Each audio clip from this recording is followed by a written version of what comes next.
Time is not on Volodymyr Zelensky's side. Ukraine's president on a tour of 5 European cities in 2 days as he seeks the green light for longer-range missile strikes inside Russia from NATO allies.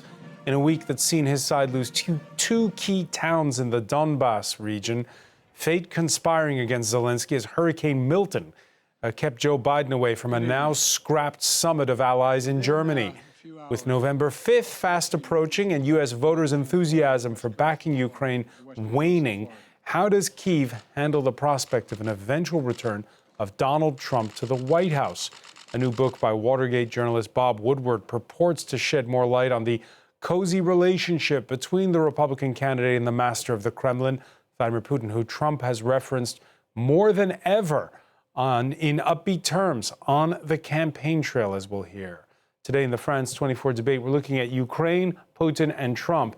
And who needs Bob Woodward when we have our own investigative reporter who's been scrutinizing the ties that bind the former president and Putin? France 24 Tbilisi correspondent Régis Janté, your new book out next week. Translation is Our Man in Washington. Yeah. Thanks for being with us. Thank you very much for the invitation. When's the translation in English? This I don't know. Okay. Anton Kozlov is the director of the International Center for the Study of Eurasia. Good to see you. Good to see you too. Thank you. From London, Arisa Lutsevich, who is the director for Russia and the Eurasia program at the think tank Chatham House. Welcome to the show. And from Kyiv, political consultant and commentator Jason J. Smart. Welcome. It's great to see you. Thank you. Your reactions on the hashtag F24 debate. Before we talk about November 5th in the United States, let's talk about the reality of the ground in Ukraine on this October the 10th. Russia taking 2 key towns in the past week in that eastern Donbas region. One of them, Vuhledar. Between there and Moscow-occupied Donetsk City, France 24's Catherine Norris-Trent filed this exclusive report from the Ukrainian side of the front line. We're driving at dusk to a secret position on a tree line in southeastern Ukraine, one of the most intensive areas of fighting in the country right now. Here, shelling has long been a constant, but it's intensified even more in recent weeks. Haram, the artillery position's commander, who's nearly 50, was mobilized last year. They're no more than 6 kilometers away, but what's interesting is that their presence seems denser. I don't know about the exact ratios of equipment, but in terms of the shelling, for every 2 shots we fire, they fire 7. Outside, under cover of nightfall, he shows us the Soviet-era artillery gun at his disposal and says that even though they're actively rationing ammunition, they've been having some success. We're firing at tanks and heavy machinery. Hitting a moving target directly is very difficult. But even if we hit nearby, it causes damage. And so they stop.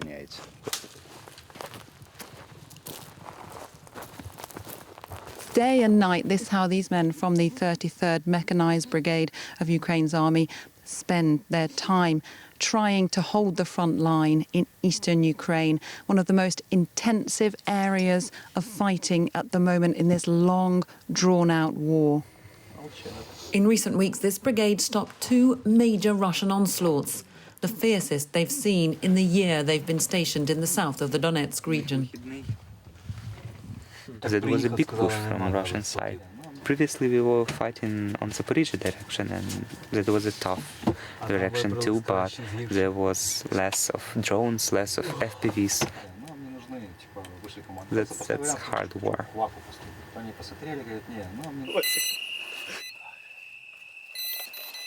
This drone unit witnessed how Ukrainians were pushed back further north on the Eastern Front in the summer.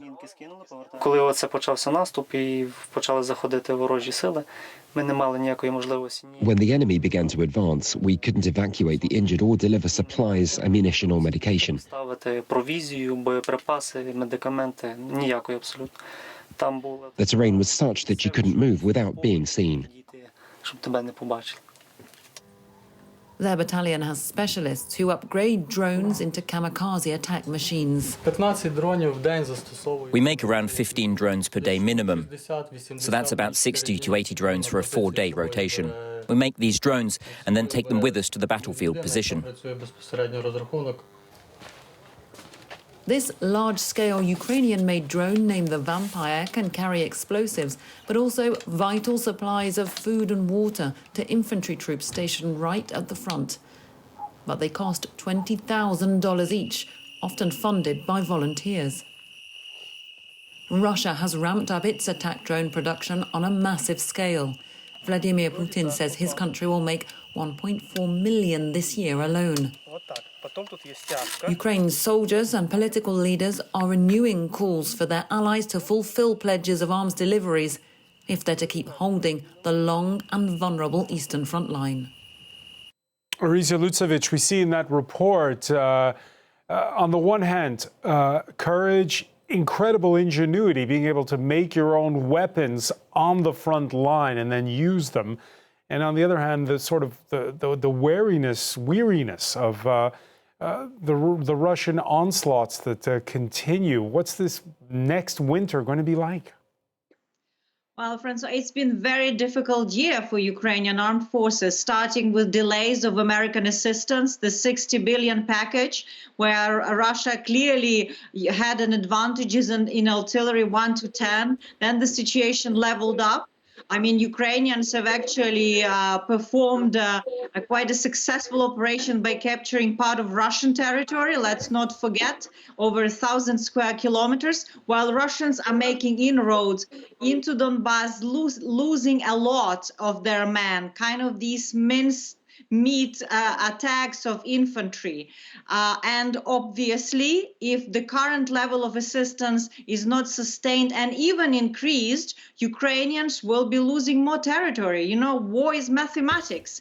If it's crucial for Europe, for Ukraine to prevail, it has to provide more assistance faster. And Ukraine is also ramping up its own production. President Zelensky said there is a capacity now to produce 4 million drones. For this year, they have procured 1.5 million of those machines. But it's about the type of technology. Ukraine needs more advanced technology, faster and at bigger scale. Otherwise, Russia will have an advantage because it has more power and also more production capacity. Jason J. Smart, sitting in Kyiv, where you are, on the one hand, and you just heard Arisa say it, the Ukrainians talking up the casualty toll on the Russian side, talking up this incursion in the Kursk region of Russia. But what's the mood where you are right now? Well, obviously there is concern. I mean, there's no way to get around that. The fact is that every day is more loss of life. Ukrainian civilians are dying, not just soldiers. But also, I think there is optimism. Overall, Russia has lost 1,000 kilometers that's being occupied now by Ukraine of Russian territory. Russia in the past year has only gained 0.1% of Ukraine's territory, 0.1%, and that's cost hundreds of thousands of lives. So ultimately, I think it is not so easy for Russia. These gains are towns that had populations before the war of, say, 10,000 people or so. It's actually not that tremendous what Russia's been able to do. But of course, for people in Ukraine, they have family at the front, they have friends at the front, and every day there are people dying as a result of Vladimir Putin's decision to illegally invade Ukraine. Yeah, and Régis Janté, we saw those images there just from earlier of the Ukrainian president here in Paris. And we'll talk more about his barnstorming tour. But the best Emmanuel Macron could do is talk about work continuing on more military supplies. It brings us to the subject of November the 5th. If Donald Trump is elected, what happens? Yeah, that's the very key issue, not only for Ukraine, but for really the world geopolitics, of course. So what will happen, I think it's quite clear when Mr. Trump says that within 24 hours he can solve the conflict. We all know that he can't, within 24 hours, make Mr. Putin stopping this war. So it means that he prefers, or he thinks that this is on Ukraine that he will act, and just by stopping to deliver armaments to Ukraine. So this is quite clear. And when we look at the history of Mr. Trump and his history with Russians, I would say it's quite clear that he was always in favor of Russia. Not since 5 years, not since 10 years, but since '84, basically. When I try to look for my book on this history, the first examples where Mr. Trump was speaking about world politics was in '84, about the nuclear disarmament, the nuclear disarmament. He wanted to be the intermediary between Soviet Union and the US under the Reagan administration. And already at that time, he was on the Russian side. He was really proposing some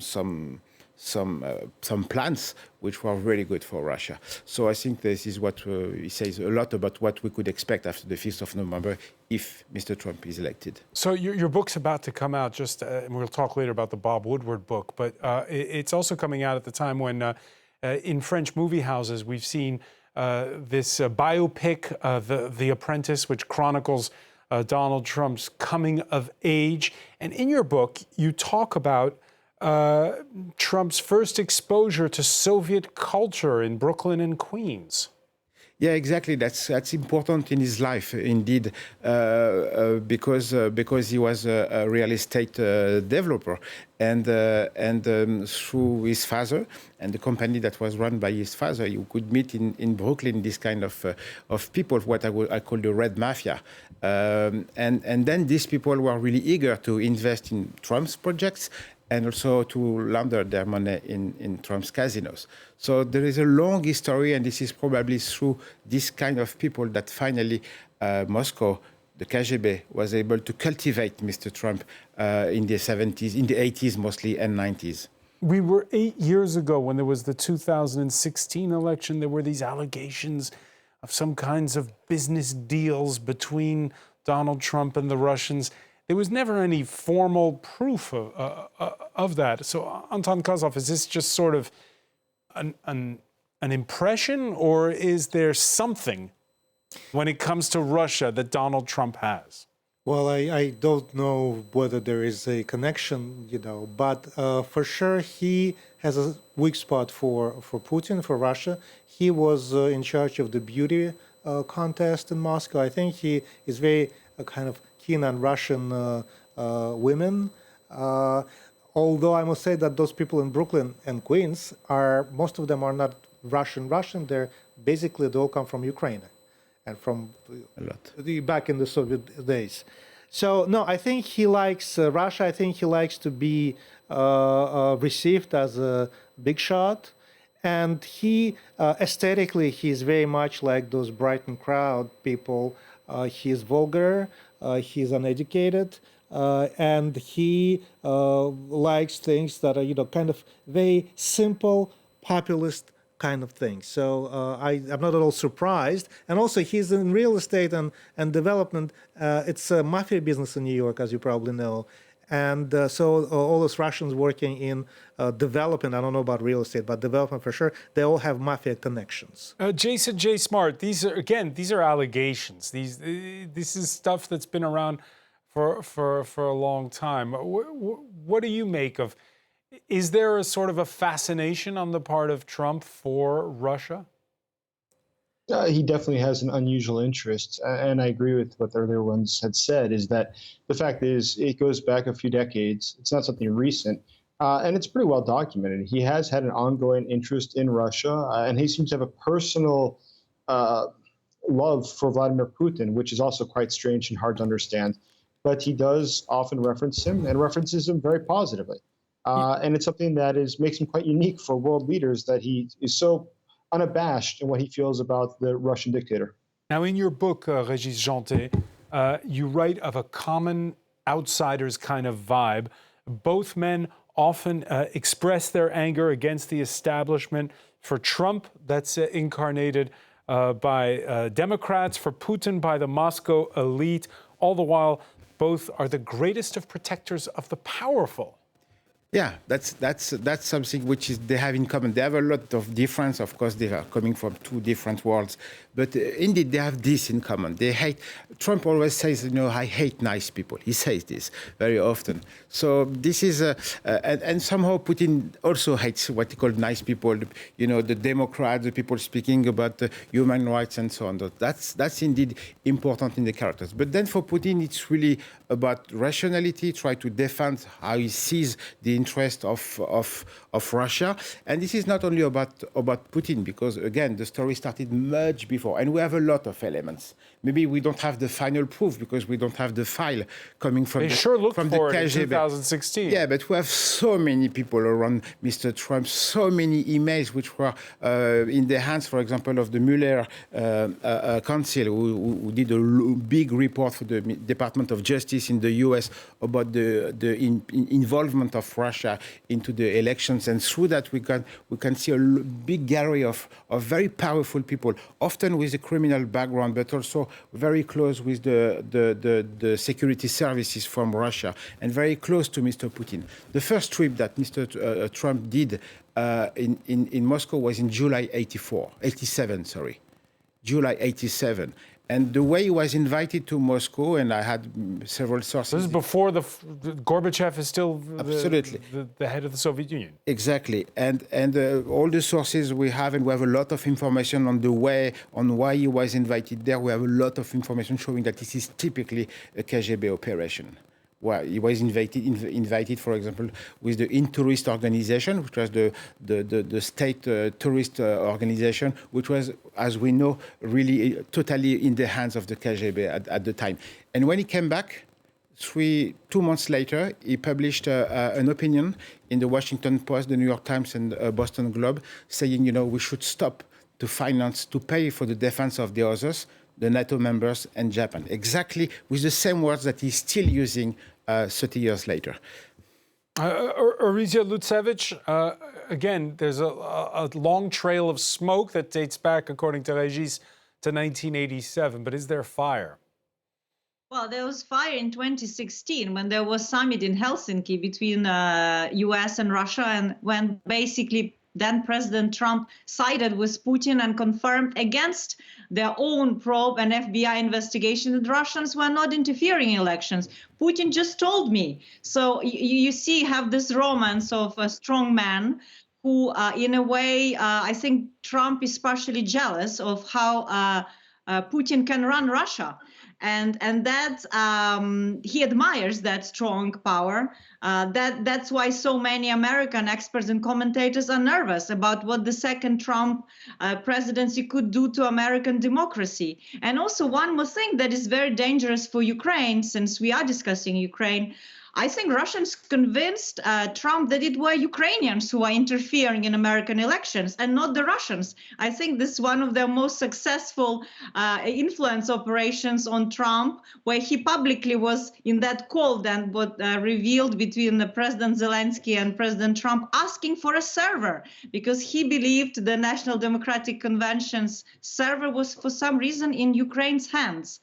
And that kind of was interesting that after the recent trip to Washington and that meeting between Zelensky and Trump, he spent 1 minute in his press conference saying, you see, President Zelensky said the impeachment was hoax. I think Zelensky was trying to play it nice to appease Trump ahead of his possible presidency. But Ukraine is very much in a hot spot, and it's also personal for Trump. That is why it's so dangerous for Ukraine. All right, that brings us perhaps to that other book. The Kremlin confirms that Donald Trump sent Vladimir Putin COVID tests when he was president, but says it was part of an international exchange at the start of the pandemic. Bob Woodward's book also claims that since he's left office, Trump's spoken 7 times with Putin, including once shooing away aides and friends at Mar-a-Lago so he could talk in private. The Trump campaign flatly denies. You have doubts, Régis Janté, over some of those post-presidency conversations between Trump and Putin? No, I mean, I don't know. I think Mr. Woodward has one source on that, so it's not absolutely enough, but it's that's possible. And when we understand the kind of relations that they have, that makes sense. That's possible. I think there is another book which is very interesting from Mr. McMaster, who used to be at the National Security Council in the U.S. and reveals a lot. For example, under Donald Trump. Under Donald Trump, exactly. And for example, he was in Hamburg when, for the first time, Mr. Putin and Trump met face to face for the first time in their life, even, and that was very interesting because at that time, for example, Putin said to Mr. Trump that. That the Ukrainians, if you continue to feed them, to give them armament, they will always ask for more. So it's like a kind of commercial trade behind this and so on. And 7 years later, a few weeks ago, when Mr. Zelensky was in Washington, met Mr. Trump. After some time, Trump criticized Mr. Zelensky after he left back to Ukraine and spoke exactly with the same words, saying, Mr. Zelensky is a kind of trader. He always wants more. He wants to have more armament. So he used, again, the same words, the same arguments that Mr. Putin was trying to put in his mind 7 years before. Which brings us to the topic of November the 5th. And Volodymyr Zelensky began his day in London. He had a three-way sit-down with the UK Prime Minister Keir Starmer and the new NATO Secretary General Mark Rutte, who in his previous incarnation as NATO Secretary General had often stated, or often had the reputation of being that European leader who could get through to Trump. It seemed as though he was, again, staying on that message when Mark Rutte spoke with reporters earlier.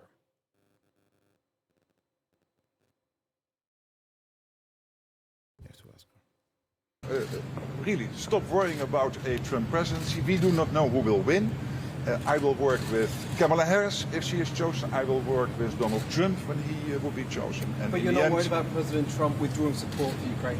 I'm not worried about that because I'm absolutely convinced that the US is in this because they understand that it's not only for Ukraine but also for them, and that from Washington to San Francisco, the whole of the US would be less secure if Putin would be successful in Ukraine. It's not just about one man, is the argument Mark Rutte says. And we saw that, right? Anton Kozlov, everything that Régis Janté was saying during the first presidency of Trump that was feared, people like H.R. McMaster pushed back on it. And the Pentagon still went ahead and pushed for military armament for Ukraine. Is the new NATO Secretary General correct? Absolutely. I think if Ukraine loses, the West, what they call in Russia the collective West, is going to lose too. But does the rest of the U.S.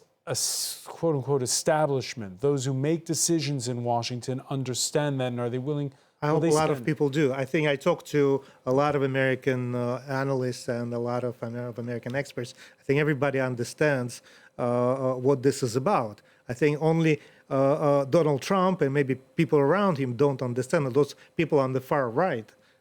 But everybody else and professional people, the deep state, as they call them, understands that very well. Jason J. Smart, how does it work in Washington? Can the president alone make those kinds of decisions, like from one day to the next, to cut military aid, to cut financial aid to Kyiv?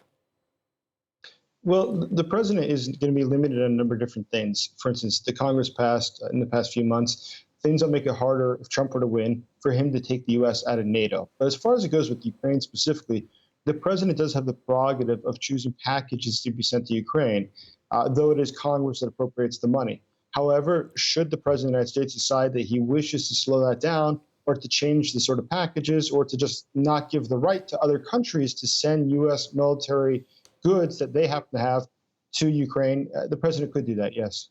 But will it be the same scenario as last time he was president if he's elected? If he wins this time, it's a very good question. But I think that most anybody who studies Russia or Putin would say that Donald Trump would probably try to end the war as quickly as he could, and that would operate against the interest of Ukraine and work right into the hands of Putin. Yeah, Donald Trump, who the New York Times reports has mentioned the Russian leader by name during the campaign 41 times at rallies this year, far more than in any year since he first became a presidential candidate in 2015. Actually, make it 42 times with Wednesday's rally in Pennsylvania. The Ukraine disaster, millions of dead people because of the weakness of this administration. Putin never would have gone into Ukraine if I were president. It would never, ever have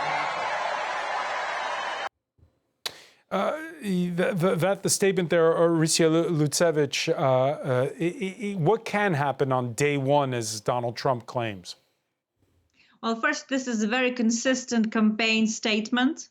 It doesn't mean that this will immediately translate into policy. I think there's a big question looming over how it will be perceived in a close Trump circle, the role of China and Russia.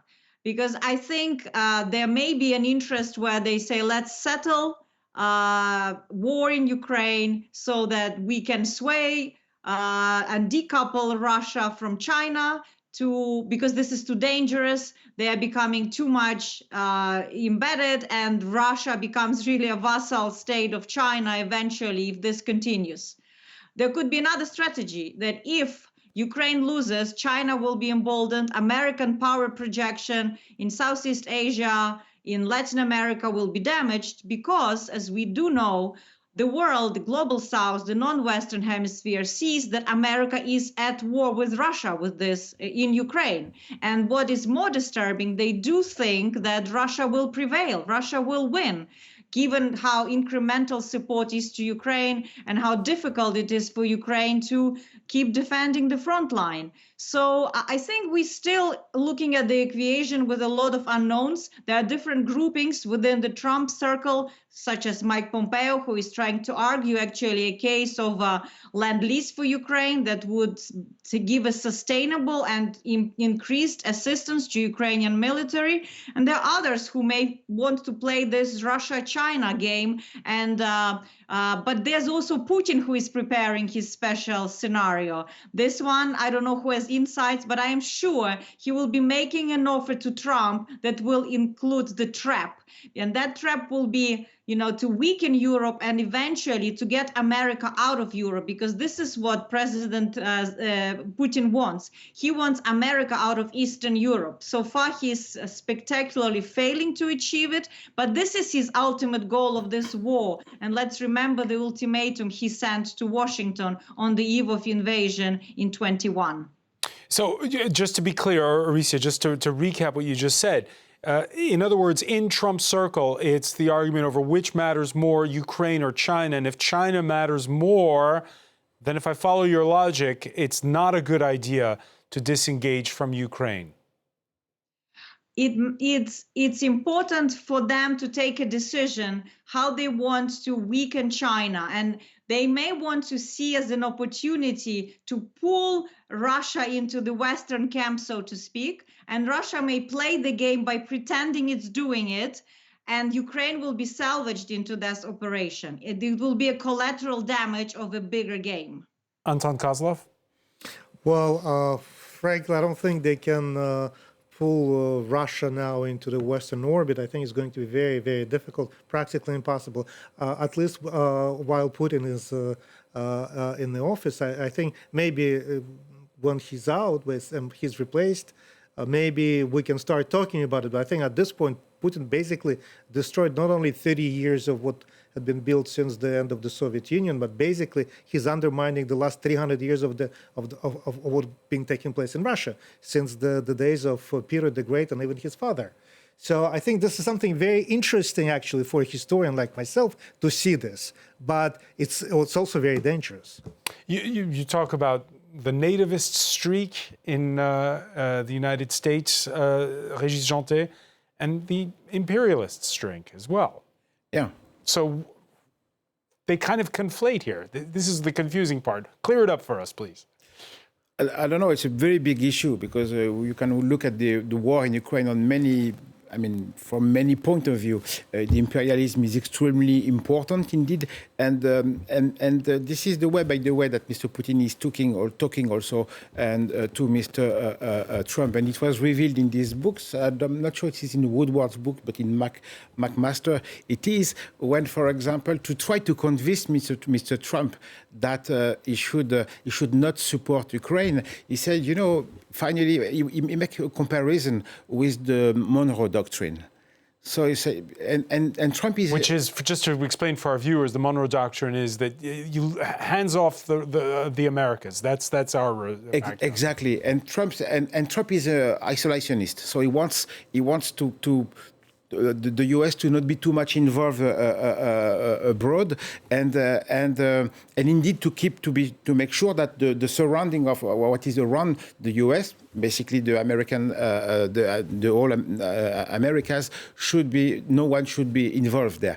And Trump, Mr. Putin, to talk to Trump, to make him to understand and to support him finally, explaining that it's the same finally for the U.S. and it's try to apply the kind of Monroe Doctrine to the Eurasian continent, to Russia. And that's really, really important in this way, because he managed to find always his way to convince Mr. Trump. And on the same meeting, which was in Hamburg in 2017, something is quite amazing on what happened there. Mr. Trump asked Mr. Putin if he thought that it was a good idea that the US should continue to provide armament to Ukraine. And of course, Mr. Putin, which is aggressing Ukraine, said no. So the fact that he can ask this question to Mr. Putin says a lot about the kind of relation they have and who is the master in this duo. Jason J. Smart, but of course, Donald Trump's become much more world-wise, right? In his third bid for the U.S. presidency. Let me ask you, Jason, the United States of 2024, is it more isolationist than it was 4 or 8 years ago? So as a whole, I would imagine that is not more isolationist. The U.S. does and has always had a very strong isolationist streak. It goes back more than 100 years. But as Regis said, I fully agree. It's sort of amazing that Trump has asked Putin for advice. And he also asked Putin if it was true that the Russians had tried to tamper in the 2016 elections. And Putin said no. So Trump said publicly, since Putin said that the Russians were not trying to influence the elections, that he believed him. So Trump publicly rejected all the reports of the American intelligence community because he takes Putin at his word. It's pretty stunning. Bob Woodward's book, by the way, also includes explicative-laden quotes of the current president of the United States. This from the time that Joe Biden was the Veep under Barack Obama. He says, most notably, they effed up in 2014. Biden said to a friend, according to Woodward, that's why we're here. We messed it up. Barack never took Putin seriously. Is that something that haunts you at all, Aricia Lutsevich? Yes, it was actually in that now what I consider infamous interview in the Atlantic, where Obama said that Russia will always have an escalatory dominance and we shouldn't actually try to deter Russia in Ukraine. And I think, of course, Crimea annexation did happen with very, very little consequences for Russia. The gravest violation of international law happened with the annexation and taking a neighbor's territory by force. And Russia didn't pay a big price. There were some sanctions for irrelevant local elites, right? We played along the game of implausible deniability that Putin imposed on us, saying there were these little green men, whereas I'm sure Barack Obama had intelligence that it was Russian special forces with the Black Sea Fleet who mounted this operation. So I think we gave Russians a free pass to invade more of Ukraine, and we failed in a way to learn a lesson from that. That we need to preposition actually weapons, systems, trainings, and it's only military capability that can, be a serious argument with those specific men in the Kremlin. Anton Kozlov? Well, I think before relying on armed forces, I think the United States and Europe, they should do much more in terms of sanctions. And I think the 2014 sanctions had serious consequences, but it's not enough. And certainly this 2022 sanctions had certain impact. But I think there is much more that can be done. And I think that should be done. But you talk about more sanctions. Economic sanctions. But we're seeing, for instance, these ghost ships that are bringing Russian oil to Western Europe. Yeah, but I mean, you can, first of all, I think the banking sanctions, I mean, not all of the Russian banks are completely isolated. In fact, there are a lot of banks that do have access to world markets. Yeah, exactly. Transportation system. There are a lot of stuff that can be done. That's not done. Régis Janté? Thinking about what Orysia was saying, this is really the strange way that the politics goes. That was always like this, and it will be always like this. But indeed, under Obama, finally, no armament were provided to Ukraine, for example. He was extremely cautious.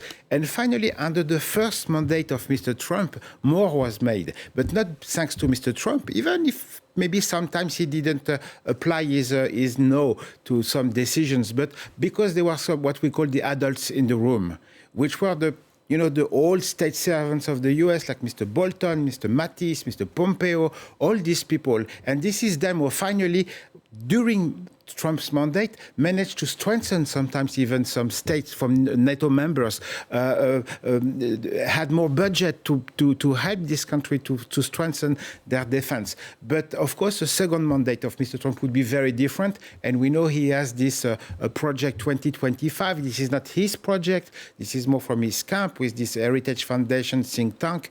But that precisely the idea is to push away all the adults in the room to make Mr. Trump able to have his own policy with no one from what he called the deep state, which is a wrong expression, of course, to bother him and to not implement his policy. So, Jason J. Smart, in light of what Régis is saying, your thoughts on this barnstorming tour of Europe by Volodymyr Zelensky this Thursday?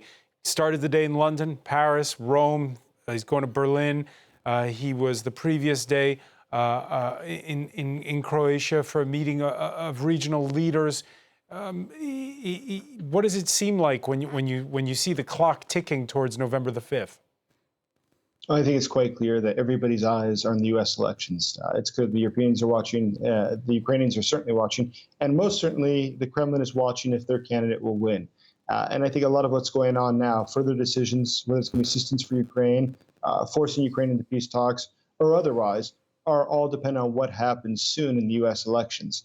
It's going to be determined probably as to how the rest of the war in Ukraine will develop.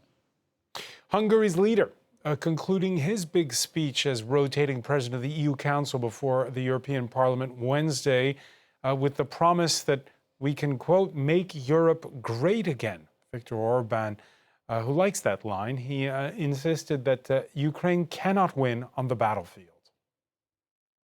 That's what we would like to have ceasefire as soon as we can, because I'm convinced personally, strongly, that there is no solution on the battlefield.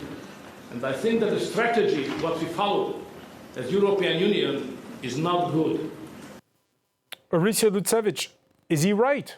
Ukraine cannot win on the battlefield. I think Régis should write another book about the Putin's man in the Budapest, because there's some interesting sources of his power and how he came to be the leader of Hungary, being previously quite a liberal revolutionary. But I think that Orban specifically repeats a lot of Kremlin's message box lines, including that there's no military solution, whereas it is exactly the only solution with those kinds of, again, Russian leadership. The only argument they understand, the only way to change the course of this war is actually to finally give Ukraine freedom, give Ukraine ability to perform. As we have seen, Ukrainian armed forces are now the most skilled, I would say, in Europe for sure, or maybe even in the world, in the new age of warfare that includes a lot of, digital.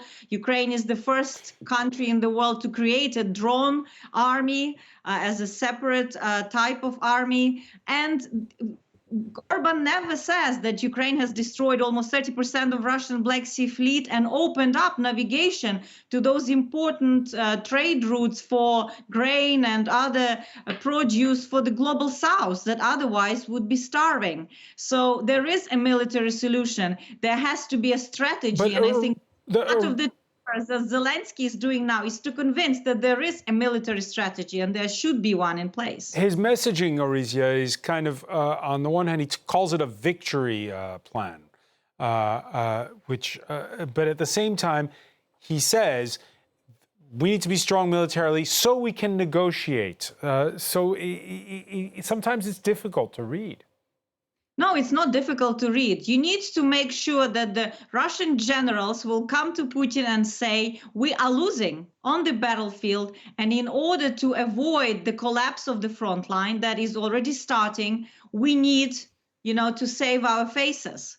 Perhaps we could get a better outcome if we add a diplomatic track. Let's remember, right now there is a war, and diplomacy is just an extension of what is happening on the battlefield. That is why battlefield is so key. There will not be miraculous diplomatic settlement without a military component. Anton Kozlov, how much pain is Russia feeling militarily? Well, I think it does feel pain. It does lose a lot of soldiers, manpower, and a lot of equipment. I don't think you can say that their front line is about to crumble. I don't think that's the case. I think the problem is that Ukraine is completely outnumbered on the front line. That's the real issue.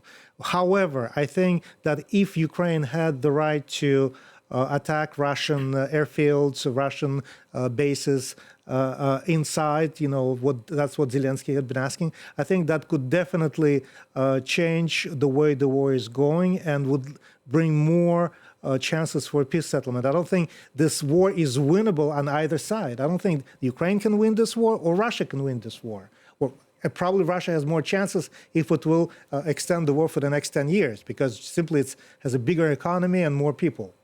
All right, so they both want to come to a bargaining table eventually in a position of strength. One final question. We've talked oftentimes on this show, Régis Chanté, with guests from former Soviet states like the Baltic states who are very scared that if Vladimir Putin gets his way, gets to annex 20% of Ukraine, which he controls nearly now, that what happens next? You hang your hat in Tbilisi. You're our Georgia correspondent.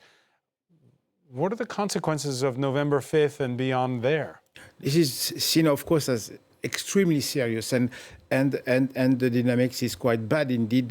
For example, Georgia is about to go back, I would say, in the Russian sphere of influence through political means. But obviously, this is, I would say, it's part of the war in Ukraine.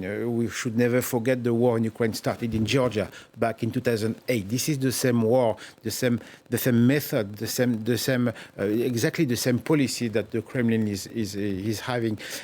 So everybody fears and everybody understands that their fate depends on the war in Ukraine, who will win and if someone will win, and so on. So of course everybody first looks at what will happen on the 5th of November in the US, but then everybody thinks that the fate of all these countries from Central Asia, from the Caucasus, of Moldova and so on, depends on who will win in Ukraine.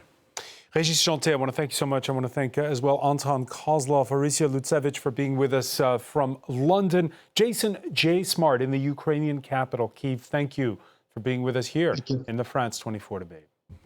Thank you.